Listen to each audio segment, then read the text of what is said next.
Ustaz. Kekendelan agama Islam 2, 3. Wahai saudaraku, Bani Cakrowinangun, eratkan tali persaudaraan, selalu berbakti, mengemban 3 amanah, tetap iman Islam dan ihsan, bersatu padu jemput impian, keluarganan sejahtera, berpedoman Al-Quran dan hadis Nabi, selamat dunia akhirat. Kuatkan tekadmu, wujudkan impianmu, bersama meraih cita, membangun keluarga sehat dan sejahtera. Semoga Allah meridhoinya. Wahai saudaraku, Bani Cakrowinangun, eratkan tali persaudaraan, selalu berbakti, mengemban 3 amanah, tetap iman Islam dan ihsan, bersatu padu jemput impian, keluarganan sejahtera, berpedoman Al-Quran dan hadis Nabi, selamat dunia akhirat. Kuatkan tekadmu, wujudkan impianmu, bersama meraih cita, membangun keluarga sehat dan sejahtera. Semoga Allah meridhoinya. Ngadeg pada cecek, lungguh pada kukuh, kekongelan agama Islam, kekongelan agama Islam. Turun. Assalamualaikum warahmatullahi wabarakatuh.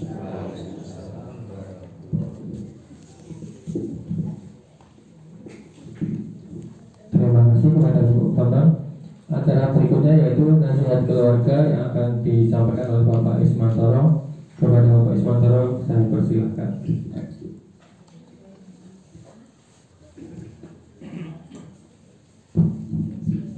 Assalamualaikum warahmatullahi wabarakatuh. Bismillahirrahmanirrahim. Alhamdulillahirabbil alamin. Wa bihi nasta'inu ala umuri dunya waddin wa ala alihi washabihi ajma'in. Asyhadu an la ilaha illallah wahdahu la syarikalah wa asyhadu anna Muhammadan abduhu wa rasuluhu la nabiyya ba'dah. Allahumma sholli ala sayyidina Muhammadin wa ala alihi washabihi ajma'in. Bapak, Ibu, adik-adik, keluarga besar Bani Cakrowinangun yang insya Allah dirahmati Allah SWT. Pertama, mari senantiasa kita panjatkan puji syukur kehadirat Allah SWT karena atas segala limpah nikmat karunia-Nya. Alhamdulillah kita pada pagi hari ini dapat berkumpul bersama di dalam rangka melaksanakan acara rutin kita, pengajian lapangan setiap Ahad pagi Dan alhamdulillah dengan tiada halangan, dengan kesempatan dan kesehatan kita bisa datang ke rumah Bu Estin. Mudah-mudahan langkah kita, mudah-mudahan kesempatan yang kita manfaatkan ini mendapat berkah dan pahala dari Allah SWT. Amin ya rabbal alamin. Salawat dan salam kita sampaikan kepada junjungan kita Nabi besar Muhammad sallallahu alaihi wasallam yang telah membimbing kita umatnya ke jalan yang diridhoi Allah, dan mudah-mudahan kita nanti termasuk umat Muhammad yang mendapat rekomendasi untuk diberikan ampunan oleh Allah SWT. Amin ya rabbal alamin. Bapak Ibu, keluarga besar Bani Cokro yang dirahmati Allah, sebetulnya sesuai acara yang mengisi nasihat keluarga adalah Bapak Haji Sucipto Wasim. Namun tadi pagi Pak Darsono memberi informasi bahwa Pak Cip sedang kondisi badannya kurang sehat sehingga tidak bisa hadir. Maka perkenankan saya mengisi acara ini di dalam rangka kita memperteguh silaturahmi keluarga. Karena jangan dikira kalau kita satu anak keturunan itu jangan dianggap otomatis terus raket pas sedulurannya. Banyak kasus, banyak contoh, walaupun antar saudara itu sulit menjalin silaturahmi. Sehingga memang hari ini kita masih tetap dalam silaturahmi kekeluargaan itu karena memang sudah dibimbing, sudah dibina sejak dulu kala, sehingga alhamdulillah kekerabatan silaturahmi di antara kita keluarga dekat itu alhamdulillah berjalan dengan baik, berjalan sesuai dengan tuntunan Rasulullah, sehingga inilah buah dari apa yang diinginkan oleh orang tua kita yang sudah terdahulu. Untuk itu wajib bagi kita untuk tetap melaksanakan, tetap melestarikan silaturahmi kita, sehingga kekerabatan kita itu insya Allah tetap terjaga sampai yaumul kiamah nanti. Amin. Jadi memang ada kalanya silaturahmi ini menjadi hal yang sulit dilakukan ini karena berbagai sebab. Ada misalnya perbedaan pendapat, itu juga bisa menjadi sebab kita silaturahminya menjadi kurang dekat. Ada juga persaingan antar keluarga, itu juga kadang-kadang menjadikan silaturahmi menjadi kurang bagus. Atau ada salah pengertian antar saudara, ini akibatnya juga silaturahminya kurang bagus.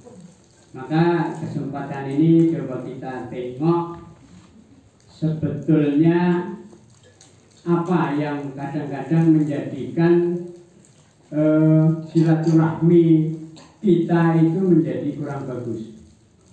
Salah satu yang pertama yang menjadikan silaturahmi itu tidak berjalan dengan bagus, barangkali ketidaktahuan bahaya memutuskan tali silaturahmi. Jadi ada tuntunan-tuntunan Rasulullah yang menyampaikan jangan sampai silaturahmi antar keluarga itu menjadi terputus. Ada banyak sebab sebetulnya kadang-kadang silaturahmi itu tidak berjalan mulus. Pertama barangkali salah satunya orang ngerti nek jadi silaturahmi itu sangat dianjurkan dan menjadi tuntunan dari Rasulullah. Salah satu yang tercantum di dalam hadis Rasulullah yang diriwayatkan oleh Imam Bukhari, ta'budullaha la tusyriku bihi syai'a wa tuqimus sholata wa tu'tiz zakata wa tasilur rahima dzarha. Beribadahlah kepada Allah dengan sempurna, jangan syirik, dirikanlah sholat, tunaikanlah zakat, dan jalinlah silaturahmi dengan orang tua dan saudara. Ini perintah Rasulullah. Kalau kita tidak tahu tentang bahayanya memutuskan tali silaturahmi, artinya wislah ora usah sambung silaturahmi karena tidak ada apa-apanya. Itu karena barangkali ketidaktahuan kita bahwa silaturahmi itu dianjurkan oleh Rasulullah. Dalam hadis yang lain juga diriwayatkan Imam Bukhari, laisal wasilu bil mukafi walakinil wasilu ladzi idza fata'at rahimuhu wa sholaha. Silaturahmi bukanlah yang saling membalas kebaikan, tetapi seseorang yang berusaha menjalin hubungan baik meskipun itu di lingkungan terdekat yang berusaha memutuskan tali silaturahmi.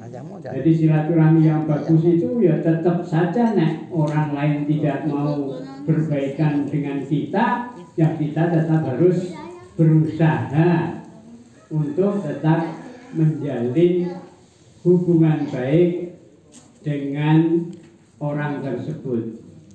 Jadi sekiranya di dalam kita bermasyarakat ada orang yang malas untuk diajak bersaudara atau orang yang menjauh karena merasa hal-hal yang menyakitkan dan sebagainya, maka kita tetap harus berusaha memperbaiki hubungan agar silaturahmi itu tidak terputus. Itulah makanya kenapa orang banyak memutuskan tali silaturahmi, barangkali karena memang tidak tahu bahwa silaturahmi itu sesuatu yang memang sangat dianjurkan. Dan bahkan ada ancaman orang yang memutuskan tali silaturahmi itu terancam dosa dan akan mendapat balasan dosa ini dari Allah SWT. Hadis yang diriwayatkan oleh Abu Daud mengatakan tidak ada dosa yang lebih pantas disegerakan balasannya bagi para pelakunya di dunia daripada perbuatan zalim dan memutuskan tali silaturahmi. Jadi hadis ini menyatakan bahwa orang yang memutuskan tali silaturahmi itu akan segera dibalas oleh Allah, diazab oleh Allah karena memutuskan hubungan tali silaturahmi. Makanya jangan sampai hubungan silaturahmi kita itu jauh hanya karena kita kurang pengetahuan tentang hal-hal yang sudah dianjurkan oleh Rasulullah untuk kita selalu dan berusaha untuk saling tetap menjalin silaturahmi, apalagi ini dengan saudara kita yang masih ada hubungan dekat, satu keturunan, satu mbah buyut, itu masih ada hubungan tali darah. Nah, ini jangan sampai silaturahminya menjadi jauh karena ada hal-hal yang selama ini mungkin dianggap bisa menjauhkan tali silaturahmi. Sehingga Allah juga memberikan keuntungan bagi orang yang selalu menjaga tali silaturahmi, sebagaimana hadis yang diriwayatkan oleh Imam Muslim, Artinya Abu Hurairah melaporkan seseorang berkata, "Ya Rasulullah, saya punya keluarga yang jika saya berusaha menyambung silaturahminya, maka mereka berusaha memutuskannya. Dan jika saya berbuat baik kepada mereka, maka mereka balik berbuat jelek kepadaku dan bersikap acuh tidak acuh, padahal saya bermurah hati kepada mereka." Kemudian Rasulullah menjawab, "Jika seperti yang engkau katakan, maka engkau melempar debu panas ke wajah mereka dan tetap di sana atas kehendak Allah SWT. Serta malaikat yang selalu membantu akan membuatnya terus menang atas mereka selama kamu mengikuti jalan yang baik." Artinya orang yang memutus tali silaturahmi itu akan diberikan azab, diberikan siksa oleh Allah, karena sudah ada orang yang berusaha baik-baik tetapi tidak ditanggapi dengan baik. Nah, kita dianjurkan jangan kemudian berputus asa, ya wis lah nek ra gelem wis. Tapi tetap kita harus selalu berusaha memperbaiki silaturahmi agar hubungan kekerabatan juga hubungan sosial kemasyarakatannya itu bisa berjalan dengan baik, dengan tentram, terlebih lagi apalagi ini keluarga dekat. Dan inilah yang terjadi di kita, syukur alhamdulillah, silaturahmi di antara keluarga itu tetap berjalan dengan baik, karena kita bina, kita adakan pertemuan secara rutin setiap selapanan. Ini adalah di dalam rangka menjaga tali silaturahmi di antara kita, karena ada sebab-sebab yang bisa menjauhkan silaturahmi. Barangkali tadi sudah saya sebutkan, pertama karena ketidaktahuan bahaya memutuskan tali silaturahmi, itu karena kelemahan iman kita, tidak tahu bahwa silaturahmi itu memang dianjurkan dan berpahala. Di samping juga ada ancaman Allah bagi orang yang memutus tali silaturahmi. Ada juga sebab yang lain silaturahmi menjadi jauh itu karena kesombongan. Kalau harus ke sana dia itu apa sih? Karena kesombongan itu juga menjadi jauh silaturahminya, dan kalau jauh menjadi mudah terputus. Terus terang saya datang ke rumah ini juga baru pertama kali ini. Padahal ini ponaan deket banget ini. Tapi insya Allah bukan karena kesombongan, karena selama ini saya juga tidak belum banyak di Jogja. Makanya alhamdulillah dengan saling berkunjung itu insya Allah tali silaturahminya menjadi lebih dekat, menjadi lebih erat, dan menjadi lebih kuat. Saya kalau memantau rumahnya sering, karena memang sering rumah ini sering diupload oleh Mbak Esti ini ke Facebook, ke grup WA gitu. Tapi ngendi sebelah ya, inilah kesempatan pertama. Tadi pun saya pakai Google juga di sini, orang kapan ngalor gitu, akhirnya sampai. Walaupun saya kelihatannya udah tahu persis loh, itu tempatnya itu dekatnya Batu Kapal loh, tapi Batu Kapal sebelah mana saya juga belum tahu. Hanya di dalam rangka supaya kita juga bisa silaturahmi sambil rekreasi. Kalau tidak diniatkan dengan itu wegah tenan ya, adoh tenan iki. Adoh tenan. Jadi karena ada hubungan kekerabatan, kita harus selalu usahakan, karena anjuran untuk kita selalu mempererat tali silaturahmi, kita juga harus usahakan untuk datang. Saya kadang-kadang berpikir juga, karena barangkali semua kita itu pernah mengadakan acara. Ya, kalau persiapan acara yang paling krusial itu adalah konsumsi.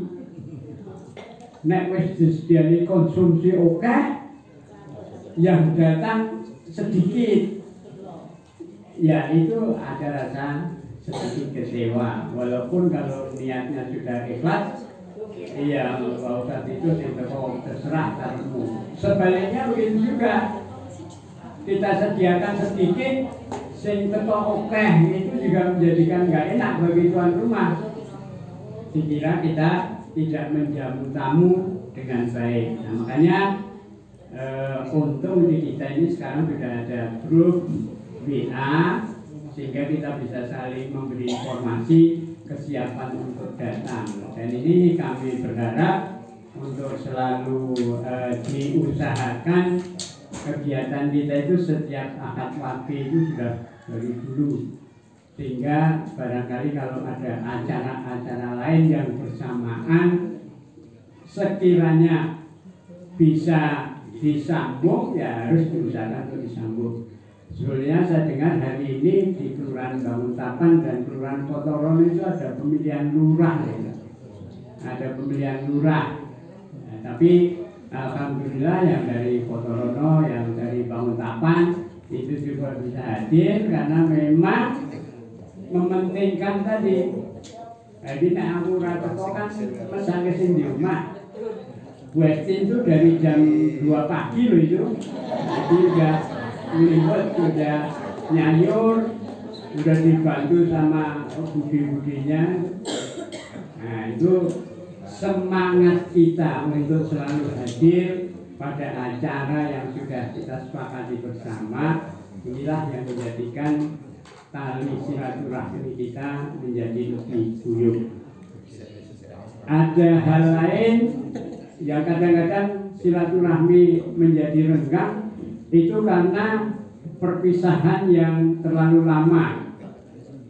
Kita dengan saudara-saudara kita yang ada di luar Jogja itu pisahnya itu sudah terlalu lama, jarang ketemu. Itu kadang-kadang menjadi kurang erat. Padahal ini hari ini untuk Mas Yaro ini membuat dokumentasi. Ternyata acara kita itu ditunggu-tunggu ini oleh keluarga kita yang dari luar Jogja. Akad wagi orang foto nih ya, yang bulan kemarin itu pada tanya, karena fotonya cuma satu itu kemarin itu, cuma saya yang kehilangan sandal. Tapi foto yang lain, pengunjung yang lain nggak kelihatan. Nah, jadi karena ini ditunggu, itu juga mesti kita upload di grup WA kita, sehingga orang yang tidak datang, yang merasa jauh, itu jangan sampai merasa pisahnya sangat lama, sehingga tali silaturahminya menjadi renggang. Alhamdulillah beberapa sudah diupload, atau barangkali kalau ada yang bawa HP, silakan foto-foto, silakan diupload. Yang diupload baru yang di dalam, yang di luar belum loh. Padahal di luar tuh dari barat ke timur tuh penuh tuh mestinya. Nah ini mesti harus diinformasikan ke grup kita, sehingga yang di luar Jogja itu juga merasa nyaman, merasa ikut bersama di dalam kegiatan silaturahmi kita. Jangan sampai karena jauhnya kemudian menjadi lemah dan mudah putus. Ada hal lain yang kadang-kadang silaturahmi kita itu menjadi agak renggang. Ini karena ada kekhawatiran-kekhawatiran yang sebetulnya tidak perlu dilakukan. Contohnya gini, nek ditekani sedulur, terus khawatir, waduh minggu menganu di ngebet-beti lah kira-kira gitu. Nah, itu menjadikan juga silaturahminya menjadi jauh. Makanya siapapun yang datang, apalagi saudara, mesti harus kita sambut, mesti harus kita hormati, mesti harus kita lakukan, dibuat keadaan yang seerat mungkin. Jangan nek ono sedulur itu kok malah wis curiga. Nah, ini kan menjadi kemudian bisa menjadikan silaturahminya menjadi jauh. Atau juga hal yang kadang-kadang bisa menjadikan jauh silaturahminya antar keluarga sendiri, bahkan itu kalau ada hal yang menunda pembagian harta warisan. Ini juga menjadikan silaturahmi antar keluarga itu bisa jauh. Ya harus diwaspadai ini. Tadi kebetulan Pak Darsono itu, ternyata Pak Darsono itu sudah bertetanggaan dengan SD itu sudah sangat lama. Nah, Pak Darsono itu tak kira mau kasih bola sebenarnya aslinya sini Pak Darsono itu. Karena mungkin Tanjung ini rumahnya 2 rumah dari sini. Baru tahu juga. Nah, ya loh, banyak ya. Nah, ternyata asli sini ya. Tadi juga cerita, loh Pak dari iya saya asli sini Pak.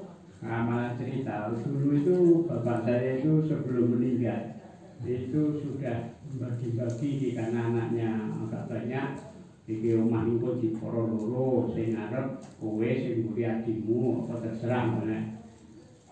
Nah, kalau masih ada orangnya yang kemudian merencanakan warisan itu menjadi sangat bagus karena ini kalau nanti sudah yang bersangkutan meninggal tidak menjadikan masalah. Nah, ini menjadi hal yang positif bagi eratnya silaturahmi antar keluarga. Karena yang harus diwaspadai biasanya kalau sudah urusan warisan, wah itu antar sedulur itu sudah cekcok karena ada keinginan-keinginan untuk menguasai segala sesuatunya tidak sesuai ketentuan. Nah, ini hal-hal ini harus diwaspadai. Atau juga dalam dunia modern, dalam dunia bisnis, kadang-kadang kerjasama bisnis antar anggota keluarga itu juga bisa menjadikan silaturahminya renggang. Kalau pas untung, cara bagi keuntungannya berbeda. Nah, itu juga bisa menjadikan yang tadinya keluarga karena hubungan bisnis. Kalau sudah bisnis itu kan perhitungan harta, perhitungan uang, perhitungan materi. Nah, ini kalau nggak diwaspadai itu juga bisa menjadikan sumber-sumber silaturahmi kita menjadi kurang bisa dekat. Nah, alhamdulillah di Bani Cokro ini kita sudah dibina, sudah dibiasakan saling menjaga silaturahmi. Kalau ada permasalahan yang bisa menjadikan silaturahminya jauh, bisa dibicarakan bersama. Sehingga sejak tahun 62 ini sampai 2022, bayangkan sudah puluhan tahun, itu insya Allah kita tetap bisa menjaga silaturahmi kita, dan ini sudah sesuai dengan tuntunan Rasulullah karena ada 3 amanat tadi, harus menjaga iman, Islam, dan ihsan. Dalam ketentuan iman itu kita percaya kepada Allah dan Rasulnya.